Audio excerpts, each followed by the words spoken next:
Welcome to Talkin SEC. Writer, photographer, and producer Phillip Jordan discusses the latest news and breaks down the biggest games with the best analysts around. Now, from Southeast Alabama, a state that knows its sports, here is Phillip Jordan. What's up, everybody? Welcome into Talking SEC. I'm your host, Phillip Jordan from Last World College Football on 96.9 The Legend in Dothan, Alabama, where I'm the in-studio host and producer, Dothan Wolves Football. On today's edition of Talking SEC, the end of the week episode, we're previewing Week 8 in the SEC with weekly guest Matt Lowe, owner of lowdownsports.com. We will look at all 5 SEC matchups. We'll even talk about that Tennessee UT Martin game, and we'll also talk about Tennessee coming off that victory against Alabama and get Matt's thoughts on that and what is wrong with the Crimson Tide. You can check out Talking SEC on Apple Podcasts, Spotify, or wherever you get your podcasts. If you're on Apple Podcasts, please follow, rate, and review. It means a lot to the show if you do that. If you leave a review, I will read it on a future edition of the show. You can also watch the show over on YouTube, either at the Phillip Jordan YouTube channel. Just hit the subscribe button, hit the bell for all notifications, and leave a comment on a video. I'll read that on a future edition of the show. Also over on the Talking SEC YouTube channel as well. You can always email me at sports.phillipjordan@gmail.com or hit me up on social media at pjordansec. Everybody joining me for his weekly visit here on the podcast where we pick and predict SEC games. We don't have a lot this Saturday, but I'm joined by Matt Lowe, owner of lowdownsports.com. And Matt, it's good to see you. Good to do this again once for another week. Yeah, buddy. Good to see you, Phillip, man. Wild weekend we had last week.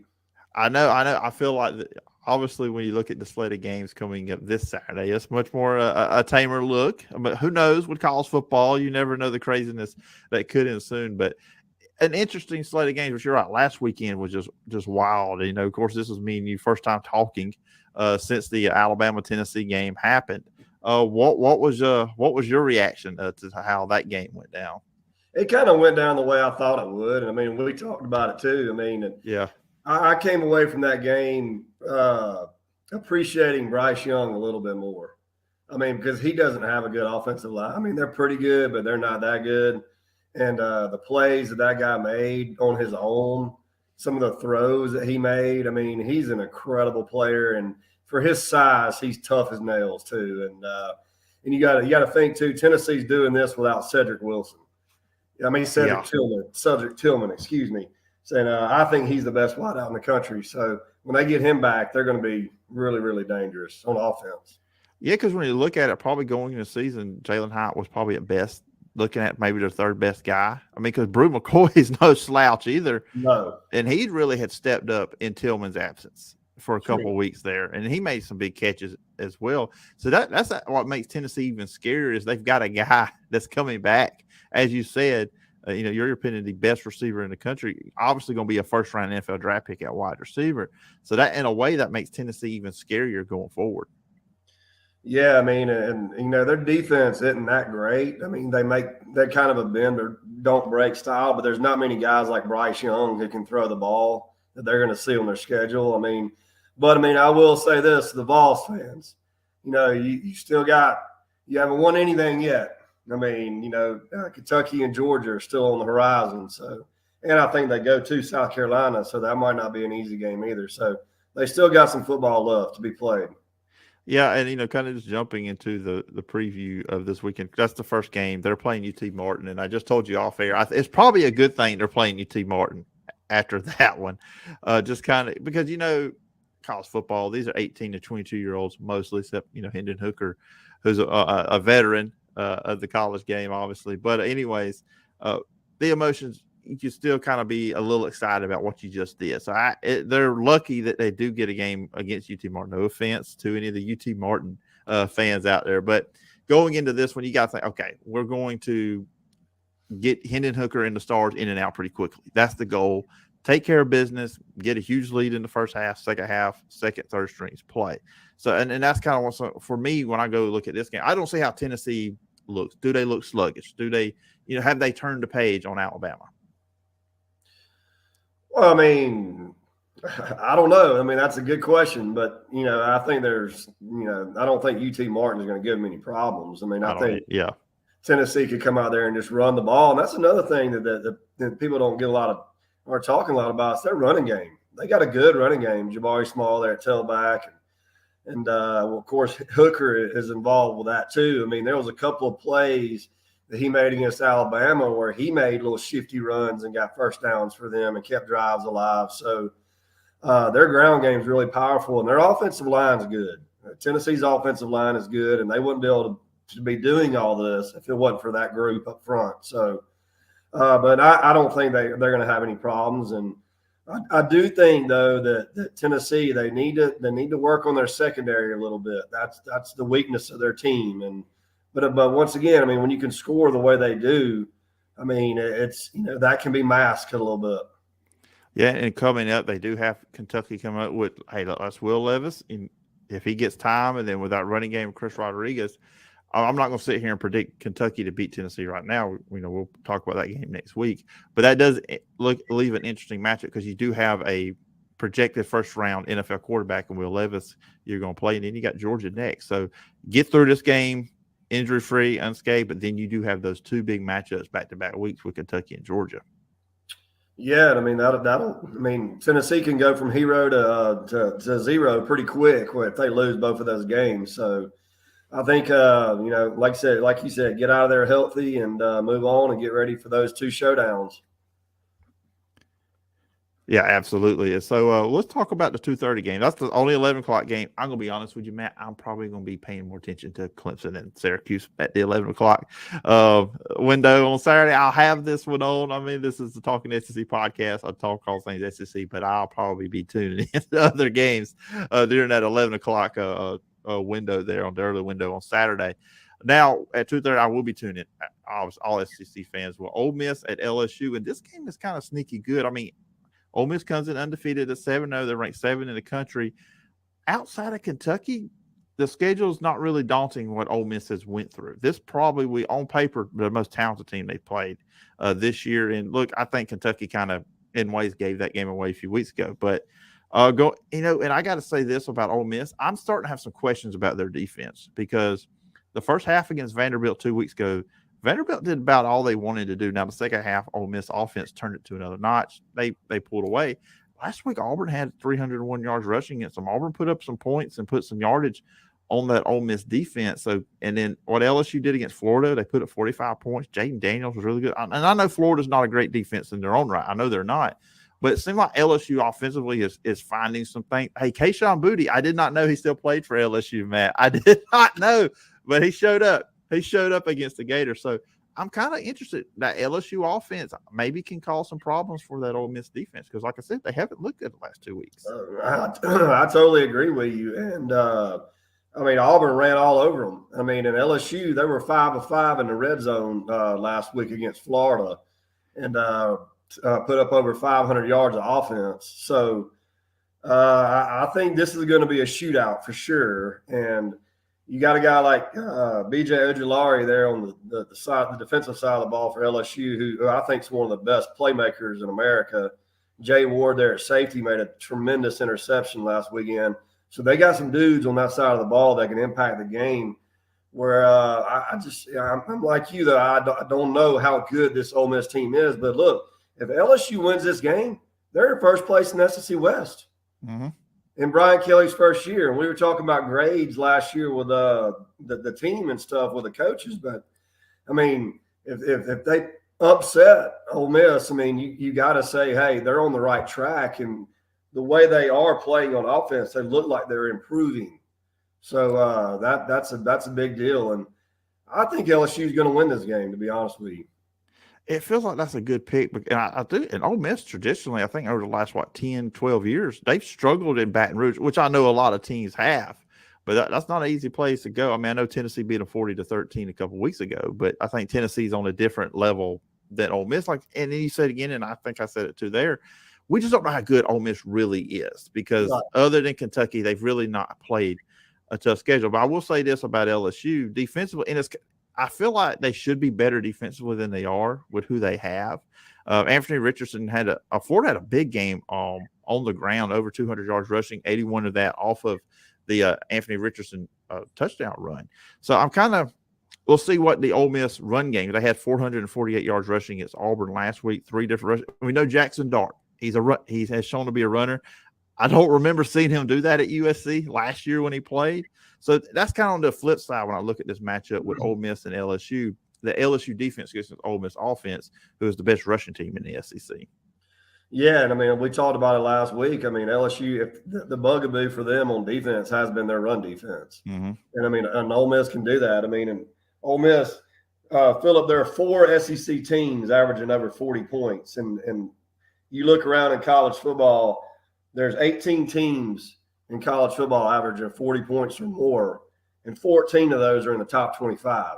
And a number of them are in the top 10. So it goes to show that college football now is about scoring points. And, I think this is going to be a track meet because, I mean, Ole Miss, I mean, yeah, their numbers are good defensively, but their numbers are good because of the schedule they played early on. And I mean, if Auburn can score that many points against them, what's an Alabama going to do? What's LSU going to do this week? They still got to play Texas A&M. I mean, their schedule is about to get brutal here at the end. So this is a big game for them. And like I said, if LSU wins, which I think they will, because I think, you look at the afternoon game and then it goes in the night there at Death Valley, and that place is going to be off the hook, man. That's going to be an electric atmosphere.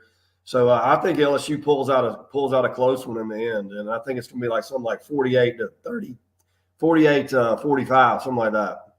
Yeah, I've been thinking, early in the week thinking of this game, I was probably leaning Ole Miss. If we've done this on Monday, I would have thought Ole Miss.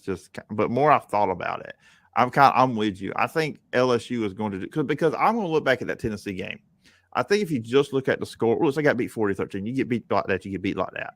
But early on in that game, LSU had some opportunities. The fumble on the opening kickoff, the 4th downs they did not get. We talked about this last week. If those things go differently, that's a different ball game in the first half against Tennessee. I still think Tennessee wins, but it's a closer game. So I do like what Brian Kelly's doing with this team, and you're right. And then with an LSU got Alabama looming in a few weeks, this is a big game for them too as well. So I think LSU wins a really close one too as well because they're at home. But it's going to be fun. I think we're going to have some fun again on the 2:30 spot on CBS on this Saturday. I don't think a lot of people are going to be watching this game. It's on 3 o'clock on the SEC network, but some people will. That's Missouri and Vanderbilt. Missouri hosting. They're 14-point favorite in this one. This is a big game for both because I think this is probably the only SEC win either team's going to be looking at this year. Of course, Vanderbilt, they have not won an SEC game, I believe, since 2019 against Missouri. That's the last time they won an SEC game in Missouri, and both teams are coming in losing 3 in a row. Vanderbilt's been blown out, but when you look at who they've got beat by, Georgia, Ole Miss, and Alabama, 3 of the best teams, not only in the conference, but the country. And then look at Missouri, the Auburn loss, the Georgia loss, the 4 close games down to the wire. So, and I'll say this, you got to think this is a big game for Eli Drinkwitz too as well, because he's in his third year at Missouri, and there's pressure on him. I feel like in this game, if he loses to Vanderbilt, that might be, gets him fired. We'll see. So I think I'm going to go with Missouri to win this one. I think Vanderbilt is better, but I think that there's going to be more of a desperation factor with Missouri, and they've lost so many close games. So I think Missouri is going to win this one. I agree with you. Isn't it in Missouri? Where's the game at? Yeah, it is in Missouri. Okay, Brady Cook. I mean, he's been a pretty good quarterback for Missouri, but he's thrown costly interceptions. Mm-hmm. But if you look at Missouri's defense, they're a pretty good outfit on defense, especially up front. But I mean, Vanderbilt, I mean, thank goodness for baseball, right? I mean, they haven't won a SEC game. They got a 24-game losing streak. Could you imagine being a fan of that football team? I mean, like 24 games you haven't won in your comp. I mean, that's a long time. And yeah, ironically, that the last game they won was against Missouri, but I think Missouri's the better team, and I think that. And I heard Drinkwitz was exploring options at quarterback, so you might see a new guy playing quarterback there for him eventually. But yeah, I think it's a must-win game for him, and I mean, because if you lose to Vanderbilt, I mean, I just don't see them winning a game in the conference. I mean, I'm like you. This is a game that whoever wins it might be their only win in the league, which I do think Missouri's better, and I'll go Missouri like 30-20, something like that. Yeah, I think that too as well. I think they'll probably pull away. And you talk about Brady Cook or whoever's playing quarterback for Missouri in this game. Vanderbilt is giving up 333 yards passing a game. So Brady Cook, there is a chance for him to really shine. Brady could cook in this game, sure, I would say. Yeah. I've been waiting to use that one. Since I was looking those numbers up. But yeah, I'm with you. I think Missouri wins the game. I think they put up some points, and like I said, I think Vanderbilt is better. But it didn't take much to get better from where they were. But yeah, I'm going to go with the Missouri Tigers to win this one.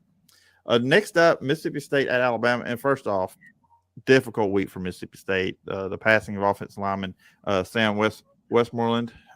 That's a touch. So, first off, Mississippi State, very emotional week. I can't imagine being a player. You're just trying to think about that and go into playing a game. But they are playing Alabama. This is in Tuscaloosa. Alabama's a 21-point favorite. The over-under this game is actually 60.5 points. I think I just expect Alabama to bounce back in this one, Matt. They're better in Tuscaloosa than they are on the road here lately. I don't know, maybe the 20. I don't know. I feel like Alabama's going to come in and they're going to do some damage in this one. Mississippi State, I saw Tony Sakalis tweet this out this week. Mississippi State has not scored a touchdown at Bryant-Denny Stadium since 2014. Ooh. Dak Prescott threw the touchdown pass. That shows how long ago, because he's been with the Cowboys for a few years now. Do you think Mississippi State has any chance this one? Mississippi State's not a bad team either. They're kind of what you get some week to week is different. I think they go by how Will Rogers plays. In the two losses they have, they average 17 points per game. He has thrown for an average of 209 yards. In the wins, 43 points per game.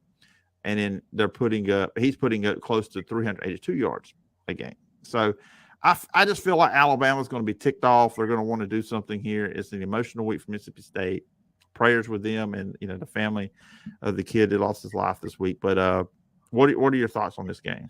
Well, I didn't know what Mississippi State was doing against Kentucky last week. I mean, and Deion Walker, the massive true freshman nose tackle that Kentucky has, that dude's an animal. And Kentucky's front seven, their linebackers, DeAndre Square, De'Aaron Jackson, they played a great game against Mississippi State last week. I just didn't understand and I've said this before about Mike Leach. There's a game or two during the season with them where you just are like, what are y'all doing? What are you doing? I mean, they seem like they were just trying to run the ball. Where to me, they're a passing team. So I think Alabama, like we showed last week, their secondary isn't that great. Mm-mm. Their safeties are pretty good, but their corners aren't that good. So Mississippi State, in my opinion, if they're going to have any shot at winning this game, they're going to have to throw the ball. But I'll say this about Alabama. You can't have 17 penalties and expect to win a game. I mean, I don't care how good you are. I mean, and that's been a problem for them all year long. I mean, and all of a sudden, Will Riker can't make a field goal. This guy was automatic for the last 2 years. I mean, you know what? And that stuff happens. It's kind of like a hitter when they go into a batting slump or a pitcher when they can't find the strike zone. I mean, you can't play perfect every year, but that's been a major development for me with Alabama, just his missing field goals. And but another thing too, Gibbs, Jahmyr Gibbs out of the backfield has been dynamic for Alabama. He's been special. Bryce Young, of course, they're at quarterback. I mean, I expect Alabama to win this game, but it would not surprise me if Mississippi State gives them a fight. Yeah, and then you look at, they have some playmakers on the defense side of the ball. Emmanuel Forbes, 5 interceptions here. He had that pick 6 against Will Levis last week on kind of like a screen play. He just read the play. I mean, he leads the conference in interceptions. They have a really good linebacker, Nathaniel Watson, 58 tackles on here. He had 17 last week against Kentucky. He's got 1 interception on the year. And with Alabama, and I really didn't think about it after Tennessee game, but there's a trend here. The penalties for one. And I saw a lot of Alabama fans fussing about the penalties. I'm like, they did the same thing against Texas. And then the last 2 years, it feels like the 2020 Mac Jones season is further away than it is because they have not been as dominant the last year and a half that we are used to seeing Alabama, particularly when they go on the road. At home, they're almost unbeatable, but when they've gone on the road on true road games here lately, I mean, last year when they went to Florida almost got them. And then, of course, the game against Auburn. And then this year when they go on the road to Texas, and then now when they go on the road against Tennessee. And a problem I'm seeing, too, now, there's a lot of times in these games, Matt, I feel like Bryce Young has to put the Superman cape on.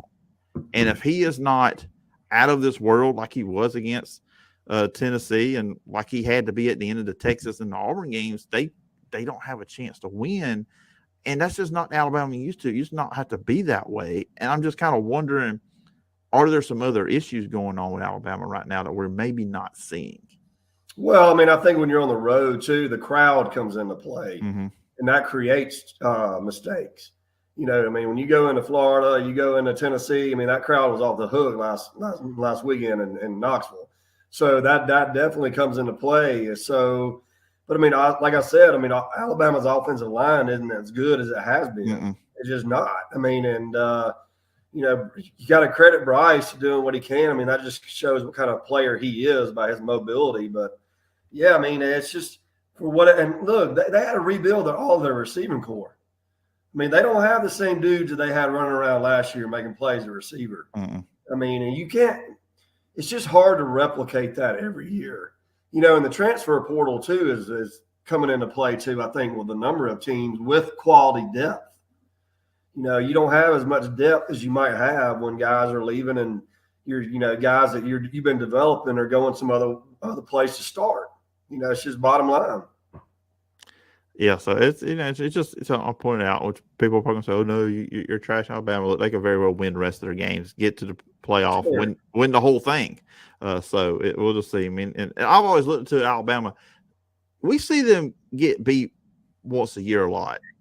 Who can get them that second time? Because now Saban's going to have their attention, though. That's the thing, too, at Alabama. I think, people need to remember, too, that maybe, but Georgia, look, they've got some tough ones. I think going to Baton Rouge is going to be tough. Yeah.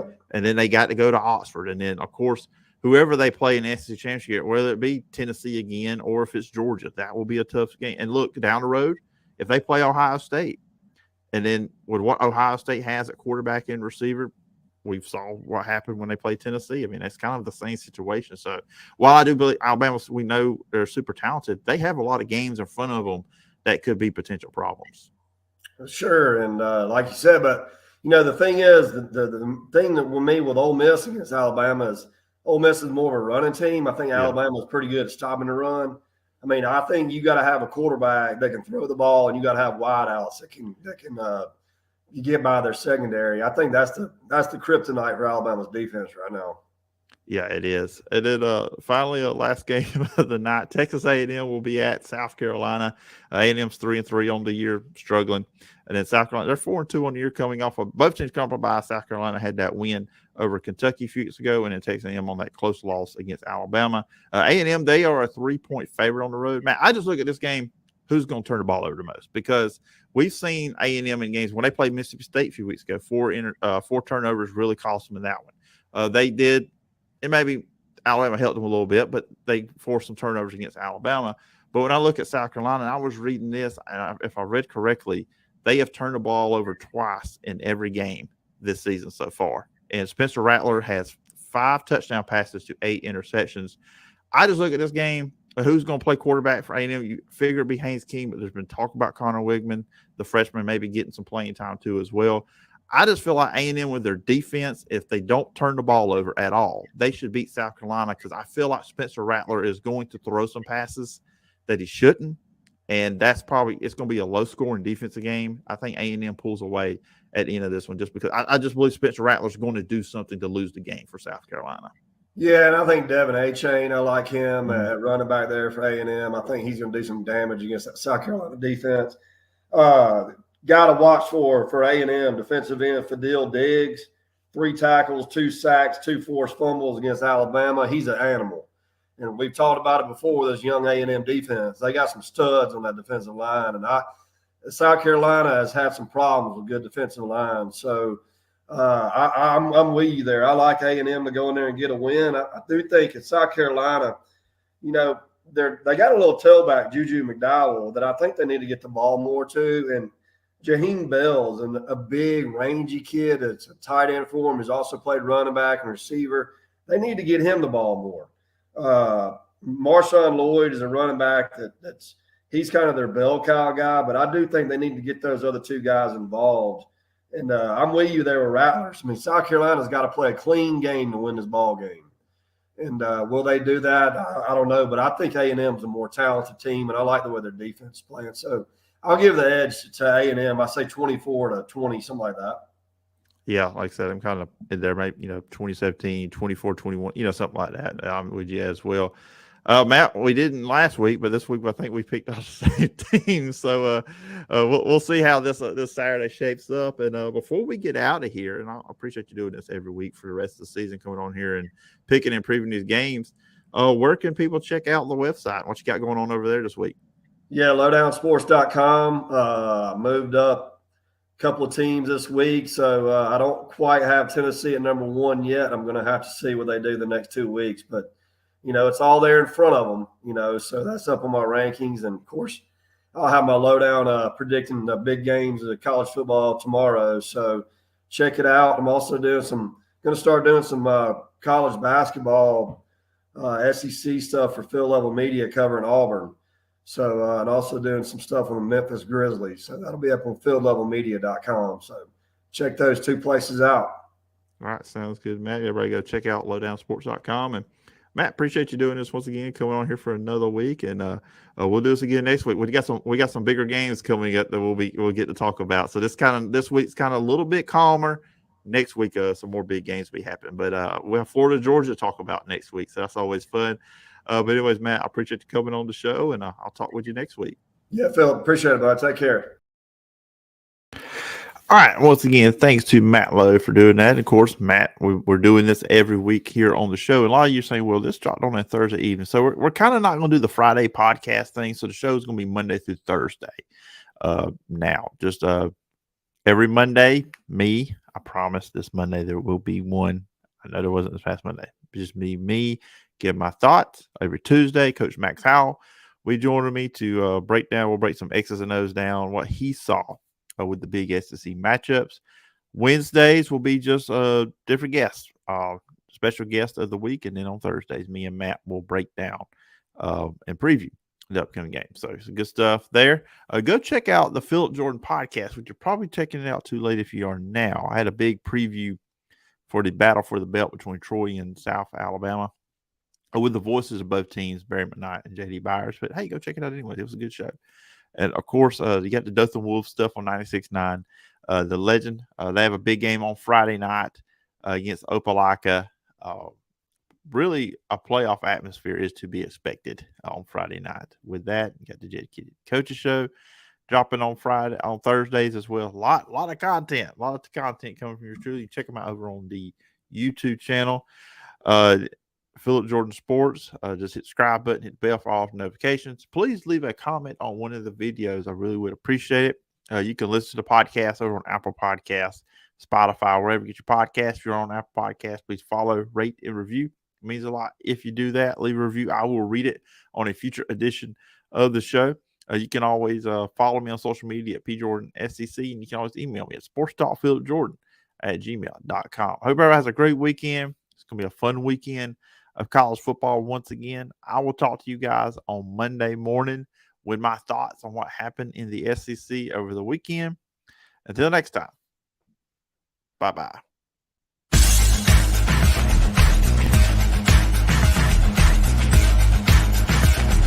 Thank you for listening to Talkin' SEC.